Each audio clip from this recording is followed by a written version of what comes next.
Hello! Aujourd'hui, review matos, il y a un petit peu de vapeur. Review matos, aujourd'hui on va parler de la Therion en bottom feeder. La Therion bottom feeder, c'est comme une Therion, mais en bottom feeder. Mais quoi c'est donc le bottom feeder? Le bottom feeder, vous avez un dripper avec un trou en dessous, vous avez une petite fiole, vous appuyez et ça remonte dans le dripper, ça évite de verser par le dessus. Ça c'était pour ceux qui connaissent pas. Cette Therion en bottom feeder, je va pas être depuis une quinzaine de jours, comme à chaque fois que je teste des produits, qui demandent à avoir au moins 15 jours de test. Les essais sont plutôt concluants, donc on va en parler assez longuement, parce que je vais faire un petit coup d'escribe, je vais vous montrer comment ça fonctionne, simplement, sans rentrer dans de gros détails. Et puis après, on teste, on fait 2-3 nuages, et puis je me casse. Allez, on passe tout de suite en gros plan, et puis on détaille un petit peu le bazar. A tout de suite. Allez, on y va. Alors, on commence par la boîte, comme d'hab. Et alors, la boîte, donc sur le côté ici, vous aurez la couleur de la sleeve de la box. Donc elle va exister en plein de couleurs différentes. Ils vont aussi nous faire des trucs un peu plus détaillés bientôt apparemment, donc encore d'autres couleurs. On est tous, enfin voilà, ça va être une box qui va être assez configurable. À l'intérieur, le petit livret, qui va être bien évidemment en anglais, et pas en français. Toc. La box en elle-même, on y revient dans quelques secondes.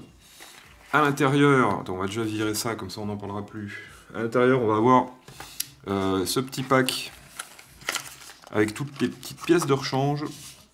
Alors, pièces de rechange, on va avoir le câble micro USB, petit truc aimanté là, comme ils mettent de plus en plus souvent, qui est un peu court quand même, hein, il n'est pas très long. Ce petit câble, on va s'en servir donc pour recharger la box et aussi pour configurer la box avec Escribe. On en reparlera tout à l'heure d'Escribe. En fait, c'est pas si compliqué que ça. Si on veut pas rentrer trop dans les détails, je vais essayer de faire une capture d'écran que je mettrai juste après la vidéo là.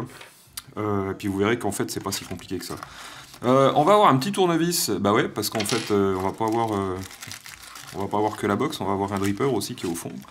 On va avoir des pièces de rechange ici. Encore des pièces de rechange ici. Ça, c'est un petit tube hein, pour la petite fiole en bottom feeder. Hop, et les deux derniers éléments. Donc, une petite fiole supplémentaire. Donc, on en a déjà une hein, qui est livrée, qui est déjà dans la box. Et une petite supplémentaire ici. Donc, avec son petit tube. Voilà. Ça, je vais y remettre dedans direct. Toc. Le dripper qui est livré avec... je suis pas super convaincu, voilà. Le mien, en fait, quand j'ai voulu le monter la première fois, déjà, j'ai foiré deux vis sur le poste dessus. C'est du Velocity. Alors, attendez, on va ouvrir ça direct, ça sera quand même plus simple pour vous montrer. Toc. Donc on est sur un plateau Velocity. Et moi j'ai déjà foiré les deux vis de ce côté-là. Alors bon, voilà. Ça commençait déjà mal. Donc du coup, celui-là, je l'ai même carrément pas monté du tout. Je m'en suis servi d'un autre, hein, d'un collègue qui en voulait pas sur sa box, donc il m'a filé son ato.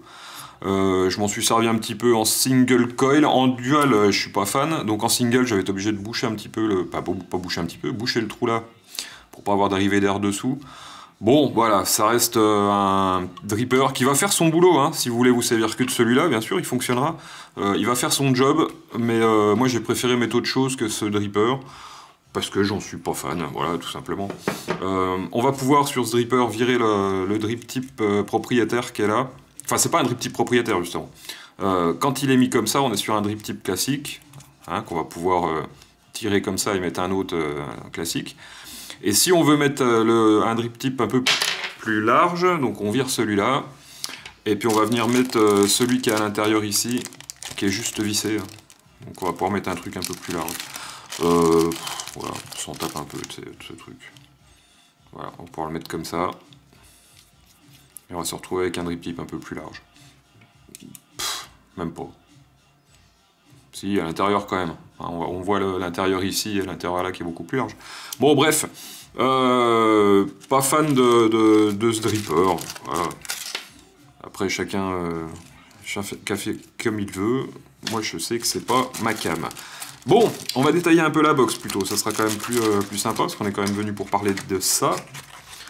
Même si c'est important de parler de son dripper. Alors, la box. Je vais dézoomer du coup. La box en elle-même, en fait, ça ressemble à une Therion classique, sauf que celle-là, elle est en bottom feeder, tout simplement. Donc la différence, ça va être là, hein, sur le cache ici, avec la fiole qu'on va mettre à l'intérieur. Bien sûr, le pin 510 sur le dessus, qui va être en bottom feeder, c'est-à-dire qu'il y a le petit trou au milieu, hein, pour pouvoir laisser passer le liquide. Ah, pour ceux qui connaissent pas le bottom feeder, voilà, vous allez voir tout de suite comment ça fonctionne. Il y a plusieurs finitions pour cette box à base de cuir. Moi j'ai pris celle que je trouvais la moins moche parce que les espèces de cuir jaune, là, orange, ou les trucs qui ressemblent à de la peau de crocodile ou de la peau d'éléphant, c'est pas trop ma cam. Là on va avoir, apparemment ce serait du bois d'ébène, pourquoi pas. Ou alors c'est juste un vieux bout de bois contreplaqué qu'ils ont peint en noir. Cette box Therion, elle est designée en Angleterre et elle est fabriquée en Chine par Lost Vape. C'est plutôt pas mal fini quand même. Bon, c'est vrai que si on regarde d'un peu près, on va quand même voir que c'est pas au micron près. J'ai vu pas mal de défauts moi sur les cuirs qui ont juste été collés vite fait, un peu dégueulasse avec des pâtés de colle dessous. C'était pas du plus bel effet. C'est pour ça que j'ai pris celle-là, parce que c'est celle qui paraissait la plus qualitative. Par contre, ce que vous pouvez faire, hein, vous pouvez y enlever ça, c'est juste coller. Hein. Si vous voulez virer ça et puis mettre la même chose en allant acheter dans un magasin de bagnole, vous allez acheter un truc carbone, et puis vous pouvez remettre un petit truc carbone ici, par exemple. Ça serait du plus bel effet. Je le ferai peut-être d'ailleurs, pour vous montrer. Voilà, donc ça, on va pas non plus en parler pendant 3 semaines. Alors comment c'est à l'intérieur? À l'intérieur, on vient tirer ça comme ça. On va avoir un aimant ici, et puis un petit trou ici, qui va venir se mettre dans le petit merdier qui est là, pour l'empêcher de sortir. J'ai entendu dire, je sais plus où, que cette partie-là, elle était en plastique. Non, hein. C'est pas du plastique, hein, on est bien sur comment ils appellent ça, un alliage de zinc, hein. Donc on n'est pas sur du plastique, on est bien sur de la ferraille. Voilà, toc. Donc à l'intérieur, alors c'est la petite chose qui risque d'être un peu pénible, hein, comme on va venir mettre sa fiole ici comme ça. La batterie elle est planquée derrière, là. Alors ça c'est le côté un peu chiant, pour les gens qui veulent à tout prix recharger leur batterie sur des chargeurs de batterie. Il va falloir enlever cette petite pièce là, qui tient quand même pas folichon, et puis qui est tenu juste avec ces deux petits trucs en plastique tout fin là, qui risquent de péter. Ça fait 3 semaines que j'ai cette box, 15 jours, 3 semaines, je sais plus. J'ai toujours pas pété, donc alors que je vire la batterie tous les soirs pour la recharger. Bon voilà. À l'intérieur, donc, on va avoir un détrompeur, hein, pour mettre la batterie, le moins ici, le plus ici. Le moins va être sur ressort, pour pouvoir mettre la batterie. Et par contre, il faut faire gaffe quand vous allez donc foutre votre accu. Je vais en prendre un qui est en charge ici. Toc. Faites gaffe quand vous foutez votre accu, de bien venir le mettre ici, et puis faire gaffe en le glissant là, parce que vous allez avoir vite fait d'accrocher le haut de votre batterie là, puis il faut vraiment faire gaffe ici. Hein. Donc vous le mettez bien comme ça, sur le bord là, comme ça. Et puis vous appuyez pour le faire rentrer sans trop forcer sur le dessus là. Tac. Tout simplement. Ensuite, une fois qu'on a fait ça, on va venir mettre sa petite fiole donc pour le bottom feeder. Faut faire attention que ce petit caoutchouc là dépasse pas trop et ne dépasse pas trop et dépasse quand même un peu pour pouvoir le glisser dans le pin qui est ici. Oups là, qui est ici comme ça. On va venir simplement remettre déjà ce truc là sur la batterie. On a là une petite fiole qui est dessinée dessus là. Vous voyez ? Et du coup cette petite fiole, on va le mettre dans le sens de la fiole, hein, tout simplement. Pour remettre ce petit capot cacaboudin là, on va déjà venir le mettre de ce côté là, comme ça, et après on va le faire glisser. Si on le met dans ce sens là, on va venir accrocher dans le bottom feeder, là ça va être chiant. Donc ce petit truc, donc je viens le glisser dedans comme ça, et puis j'appuie jusqu'à ce que ça fasse clic. Hein. Clac, Voilà, ça a fait clic. Hop, je viens mettre ma fiole dedans. Donc on vient la glisser. Hein. Hop, c'est de faire ça proprement. On vient la glisser comme ça, le petit caoutchouc dans le trou du bottom feeder. On enfonce un petit peu. Tac. Et puis voilà, il n'y a pas besoin d'appuyer trop. Dès le moment qu'elle est dedans, elle va avoir tendance à pas trop bouger. Hein. Voilà. Ensuite, on va venir remettre ça dessus comme ça. Toc. Et puis voilà. On fait gaffe de ne pas prendre sa petite pièce de lent, là, son petit bout de merde. Ça là. On fait gaffe de ne pas le prendre dedans. J'ai du mal ce matin. Voilà. Et puis voilà. Ensuite, le fonctionnement, deux possibilités. Hein. Soit on va se servir des trucs d'origine, des réglages d'origine d'usine de chez Lost Vape. Soit on va pouvoir configurer avec Escribe, ou Escribe si on le prononce à l'américaine. Donc ce qui va se passer déjà, hop, voilà. Le DNA 75, hein, il est toujours allumé. Il ne va pas s'éteindre comme avec une autre box. Bon, ça vous le savez peut-être déjà. Quand on appuie 5 fois sur une autre box, on va éteindre le bazar. Là, on n'éteindra rien du tout. Je vais peut-être couper un peu de lumière pour que ça soit plus visible. Donc, ce DNA, donc je vais déjà le débloquer. On va essayer de prendre les choses dans l'ordre. Je vais mettre dessus un dripper pour que ça fonctionne. Donc là, je mets un Origin Dripper V3 que j'avais remisé dans un coin. Et puis du coup, donc je me sers maintenant, vu que j'ai le drip un peu là-dessus. Toc.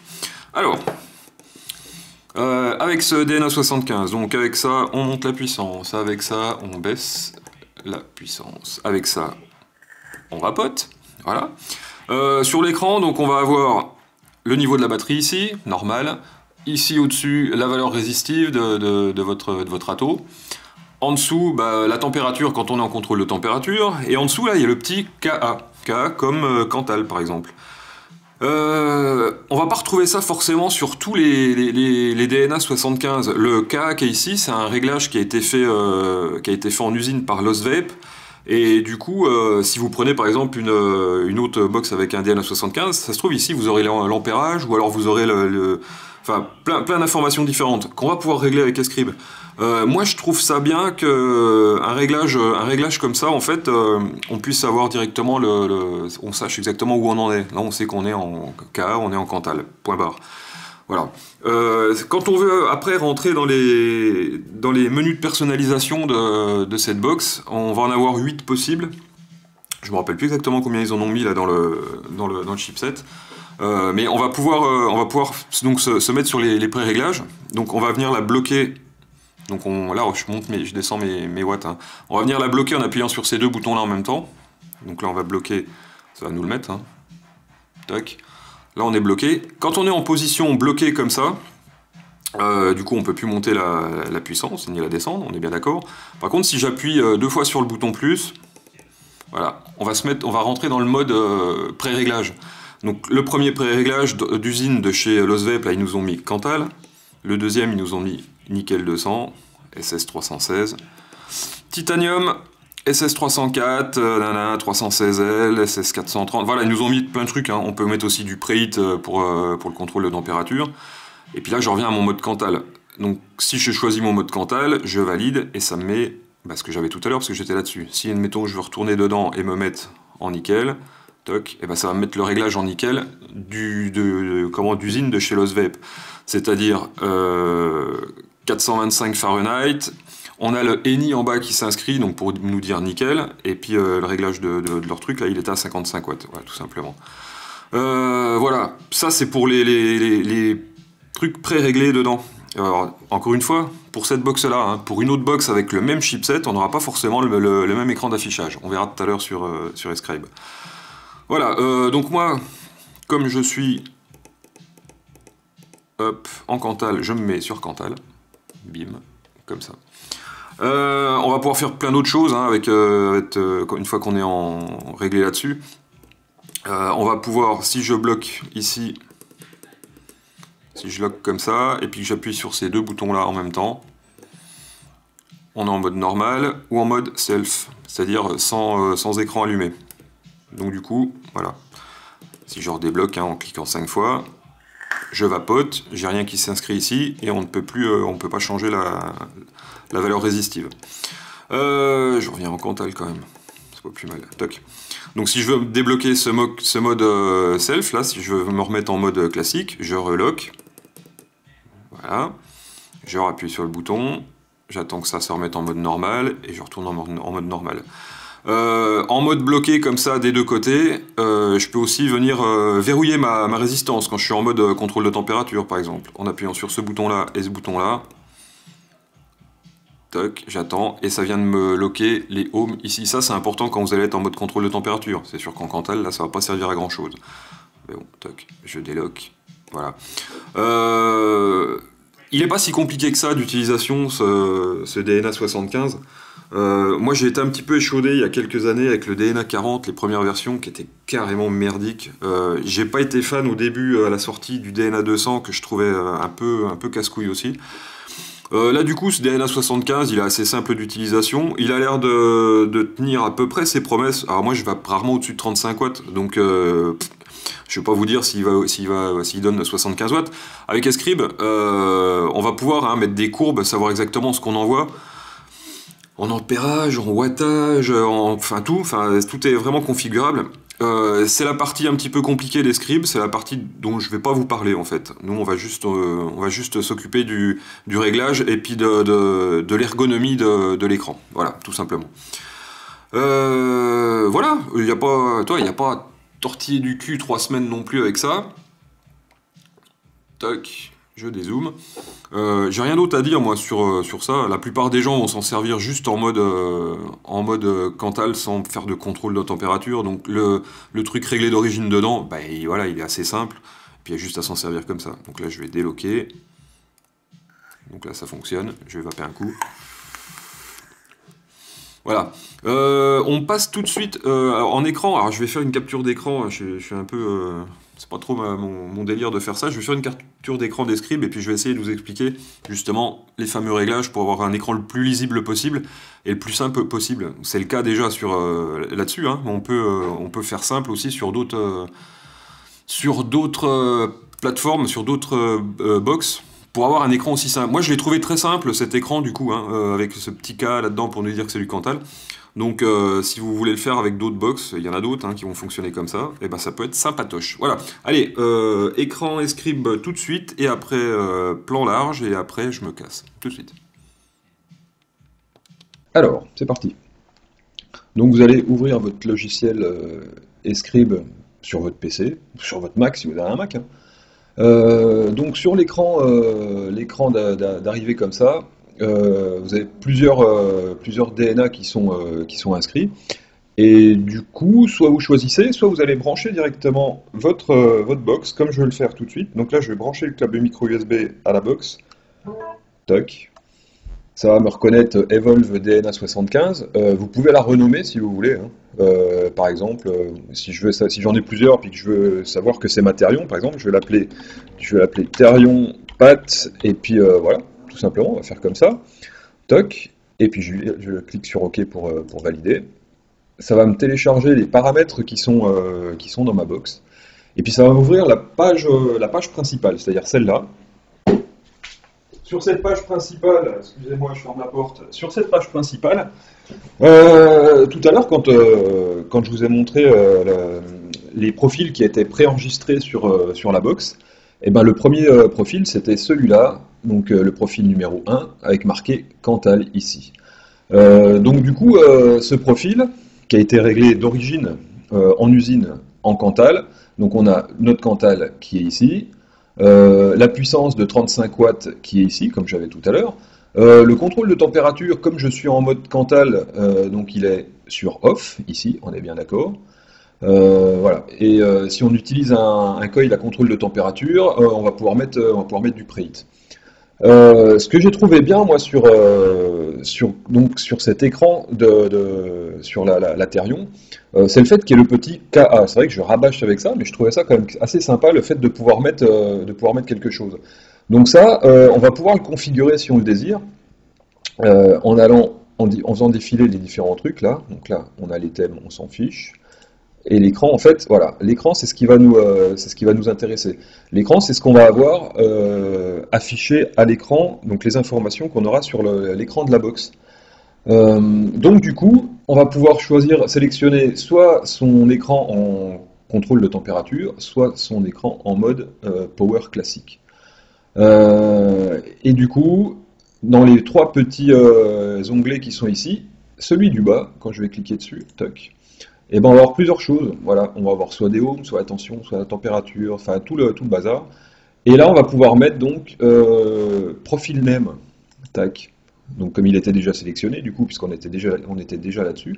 Et le profil name, et ben en fait, c'est le fameux KA qu'on va venir remettre, hop, ici, on screen. Donc on va mettre KA, tac. Et puis ce KA, bah, c'est ce qui sera affiché en bas, en dessous de votre, à côté de votre puissance. Comme ça, on sait qu'on est en Cantal. C'est tout con, c'est tout bête, mais ça permet de ne pas se perdre dans les réglages. Une fois qu'on a réglé ça, on envoie les paramètres vers le chipset en cliquant ici, toc. Ça va nous envoyer les paramètres. Pendant ce temps-là, sur la box, il y a un petit voyant violet qui s'allume pour montrer que c'est en train de charger. Voilà. Bien évidemment, par exemple, si je suis dans le profil 1 et que je suis pas en Cantal, que je suis en ENI 200, et ben là je vais marquer ENI, on n'est pas complètement débile non plus. Et pareil, hein, j'enverrai les paramètres vers le chipset, et automatiquement ça nous envoie ça sur la box, et on a notre petit ENI qui se mettra à la place du K. Bon, là je vais remettre K, mais sinon je vais tout dérégler, ça va être le bordel. Voilà. Je trouvais ça assez simple, et du coup... ça peut permettre d'éviter de faire des erreurs. Moi, je vois tellement de gens en shop, de gens qui vapotent en mode contrôle de température alors qu'ils ont des résistances en Cantal, que ça me fait un peu peur. Voilà. Sur Escribe, vous allez pouvoir aussi, bien évidemment, personnaliser votre écran. Par exemple, ici, en dessous de Cantal, si je ne veux pas avoir marqué Cantal, par exemple, et puis que je veux avoir que mon petit KA d'affiché, et ben sur l'écran personnalisé, on va pouvoir charger, si on veut, on va pouvoir charger les trucs. Bon là, par exemple, si je veux me mettre, ça c'est les trucs, je sais pas où c'est, on s'en fout. Si je voulais mettre un pad vape ici, et ben j'irai le chercher dans mon ordinateur, je mettrai mon pad vape là, et puis j'enverrai les paramètres sur le chipset. Et du coup, on se retrouverait sur la box, au moment où on veut changer les profils, au lieu d'avoir marqué Cantal, bah, j'aurai le logo pas de vape. Voilà, tout simplement. C'est tout bête. Ben voilà, hein, on va pas trop s'étendre sur cet Escribe, hormis si on veut se mettre en mode nickel ici, tiens, voilà. On a regardé un mode Cantal, on va regarder un mode nickel. Donc le nom, hein, nickel 200. Ici, on peut se mettre donc le fameux ENI. L'écran personnalisé, il n'y en a pas, bien sûr. La puissance, 55 watts, bah, c'était la puissance d'origine dans la box. Moi, je vais mettre 35, par exemple, parce que je vais à peu près à 35. Le contrôle de température, bah, je ne suis pas en Fahrenheit, moi, je suis en degrés Celsius, par exemple, toc. Et du coup, je vais pouvoir me régler à 280 degrés Celsius, par exemple.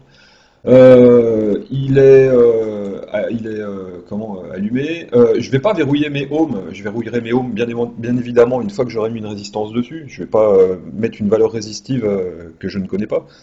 Hop, le matériel donc ENI 200. La préchauffe du coup, on va pouvoir mettre une préchauffe si on veut. Donc là, comme je vais vaper, admettons à 35 watts, si j'ai un coil je sais pas, par exemple un gros coil en twisted machin, enfin des coils de la mort comme on fait maintenant, je vais pouvoir mettre une puissance de préchauffe. Alors comme je veux vaper à 35 watts, je vais mettre une puissance de préchauffe par exemple à 50 watts.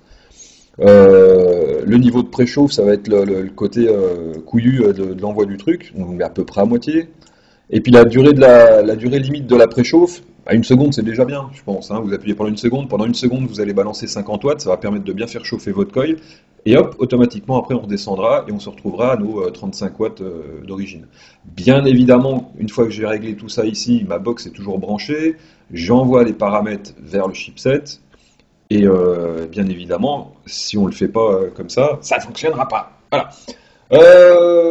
Voilà, c'est tout. Je crois que j'ai fait le tour. C'est vraiment les réglages simples, hein. On ne va pas se prendre la tête à aller à rentrer dans le moniteur système, ce fameux moniteur hop de Matérion.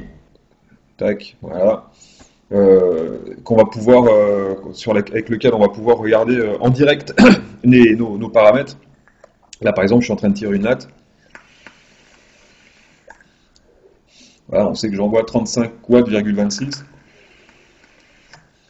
On voit la courbe de température. On voit l'ensemble, hein, voilà.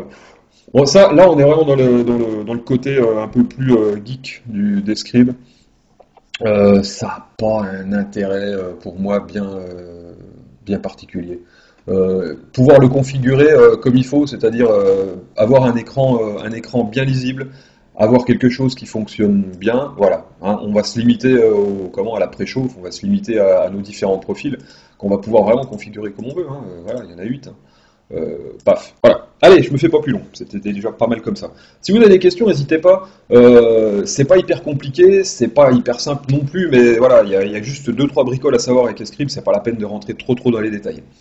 Allez, bah tiens, du coup, on repasse en plan large, et puis je vais vapoter un petit peu avec le bazar, hein, et puis on se quittera sur la pointe des pieds. Voilà, à tout de suite. Bim. Voilà. Euh, J'espère que j'ai pas été trop confus sur Escribe. C'est pas compliqué, c'est pas compliqué non plus. Donc, comme je vous dis, hein, il y a quelques bricoles à faire avec Escribe, ça sert à rien de rentrer dans des trucs trop compliqués.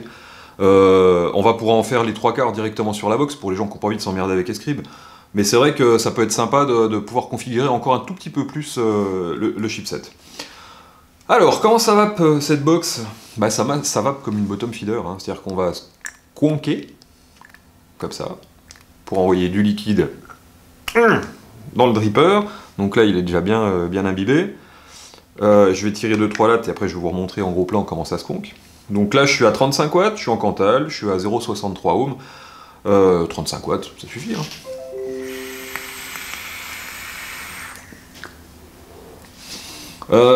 J'ai choisi volontairement de mettre un Atto saveur dessus parce que je suis pas un power vapor, comme je me répète encore, mais bon, hein, on commence à le savoir à force. Donc du coup, j'ai envie d'avoir de la bonne saveur. Alors, je suis pas dripper, ça vous le savez aussi. Et du coup, je me suis dit, bah, je vais tester le bottom feeder pour savoir est-ce que je vais vaper avec du dripper ou pas. Ça fait une bonne quinzaine de jours que je l'ai et je vape tous les jours avec. Alors je vape pas que avec ça, bien sûr, je vape toujours avec mes tubes et puis avec mon GT3, avec des choses comme ça. Mais je me surprends à dripper alors que je drippais pas avant, ou très peu. Hein, je drippais pour faire le con en shop, pour faire 2-3 nuages pour rigoler, ou alors vite fait pour tester des liquides. Là j'y trouve un réel plaisir.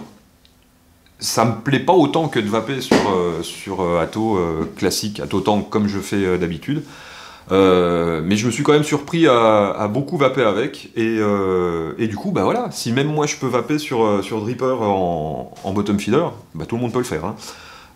Encore plus ceux qui aiment déjà les drippers à l'origine. Ça marche plutôt pas mal. Je vais tirer 2-3 lattes. Et puis je vais vous montrer quand on squonk, comment ça fait. Toc. Je vais remettre un peu mon coton parce qu'il a bougé. Donc là, hein, je suis en simple. Hop. Je suis en simple. En fait, hein, à la base du pin, on va avoir des petits trous. Et quand on va appuyer sur la fiole, ça va nous faire remonter du liquide. Alors si je fais ça, ça va couler par terre. Hein, mais bon, on va se mettre comme ça. Je sais pas si on va bien voir, j'ai pas trop de lumière là. Voilà, on voit le liquide hein, qui arrive quand j'appuie. Toc. Ça va venir nous imbiber bien sûr le coton. On va peut-être le voir là qui s'imbibe. Il est déjà pas mal imbibé, hein, vous me direz, mais bon. Donc voilà. J'avais tendance à mettre beaucoup de coton là-dedans moi, au début. Et ce qui se passe quand vous mettez vraiment trop de coton, ça va pas avoir l'effet inverse, mais ça va avoir un effet... ça va laisser stagner un petit peu le liquide à l'intérieur et la capillarité se fera pas forcément bien. Moi là-dedans j'ai mis très peu de coton. C'est-à-dire que le coton que j'ai mis là-dedans, il vient à peine toucher le fond. Il vient à peine toucher le fond de mon tank, enfin de mon dripper. Et du coup la capillarité elle se fait tout de suite. Hop, ça remonte direct. Alors j'ai un tout petit peu moins de rétention bien sûr. Mais c'est pas grave, de toute façon on a la fiole, on se conque, et puis après ça va plutôt pas mal. Donc chargez pas trop en coton. Alors je suis pas un gros pro du bottom feeder, hein, peut-être que je raconte de la merde, mais j'ai remarqué qu'en mettant trop de coton c'était pas terrible. Mais en mettant moins c'était toujours pas terrible, et en mettant pratiquement pas exagérer non plus, j'avais quelque chose qui était plutôt concluant et qui marchait pas mal. Voilà.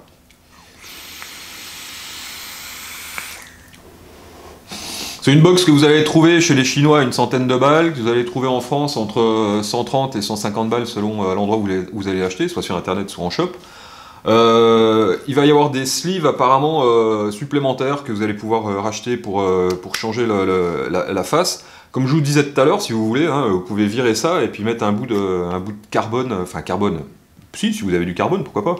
Mais vous allez acheter une petite feuille de carbone chez Noroto ou Feu Vert ou des trucs de tuning. Et c'est assez facile d'enlever ça et d'en remettre un autre pour la personnaliser encore plus, du coup, puis avoir quelque chose complètement à vous. Voilà, allez, je me fais pas plus long, parce que je crois que c'était déjà pas mal, là. Je vais tirer une dernière petite latte, je vais disparaître dans un nuage de vapeur, puis n'oubliez pas, la vapote, c'est mieux que la clope. À bientôt.